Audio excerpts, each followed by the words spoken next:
इस दिलचस्प घटना के बाद हिजबुल्लाह ने अपने आरोपों में इजराइल को इस विस्फोट का जिम्मेदार ठहराया। लेकिन सवाल यह उठता है कि यह कैसे संभव हो पाया? यह सच में एक बड़ा सवाल है। हिजबुल्लाह के सदस्यों ने एक विशेष पेजर सिस्टम का इस्तेमाल किया जो बिना सिम कार्ड और मोबाइल नेटवर्क के संचालित होता है।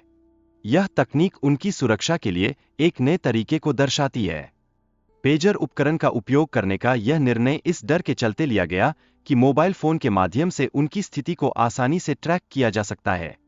यह निर्णय न केवल समझदारी भरा था, बल्कि उनकी सुरक्षा के प्रति उनकी गंभीरता को भी दर्शाता है। पेजर नेटवर्क की तकनीकी कार्यप्रणाली पर विचार करते हुए हमने देखा कि इसमें संदेशों की प्रसंस्करण प्रक्रिया का एक महत्वपूर्ण विवरण शामिल है। यह तकनीक कितनी जटिल है, यह जानकर आश्चर्य होता है। इस हमले के परिणामस्वरूप हिजबुल्लाह के कई लोग घायल हुए हैं, जिससे पूरे क्षेत्र की सुरक्षा स्थिति पर गहरा असर पड़ा है। यह घटना न केवल उनके लिए, बल्कि सभी के लिए एक चेतावनी बनकर उभरी है। गोल्ड अपोलो कंपनी ने स्पष्ट किया है कि विस्फोटित पेजर उनके द्वारा नहीं बनाए गए, बल्कि बैक कंपनी ने इन्हें निर्मित किया। यह जानकारी क्षेत्र में और भी सवाल उठाती है।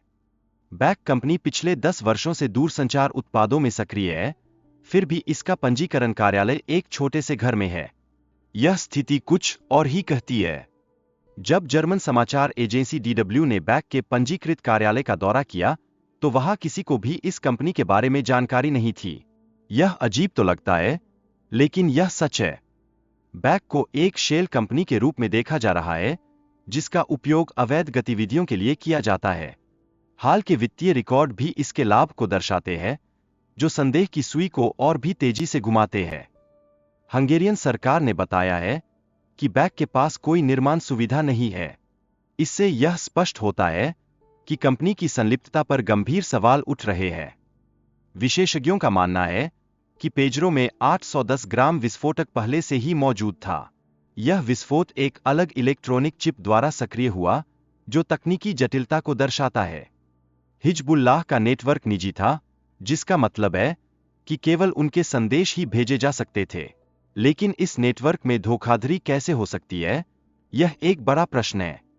मसाद की गतिविधियों के अंतर्गत इजरायल ने 2010 में ईरान के परमाणु कार्यक्रम पर साइबर हमला किया था, जिसने सुरक्षा की नई चुनौतियां जन्म दी। यह सब घटनाएं एक सुरक्षा के पेचीदा पेच को दर्शाती है। 2007 में ऑपरेशन टॉर्चर के तहत इजरायल ने सीरिया की वायु रक्षा प्रणाली को हैक किया, जिससे युद्ध की रणनीतियों में व्यापक बदलाव आया। ये परिवर्तन क्या इसका भविष्य निर्धारित करेंगे, यह देखना होगा। भारत में पेजर हमले को नॉन अटैक माना जा रहा है, जो इतिहास में एक नई बहस उठाता है। क्या मोबाइल फोन अब भी सुरक्षित रहेंगे? यह एक महत्वपूर्ण सवाल बनकर उभरा है।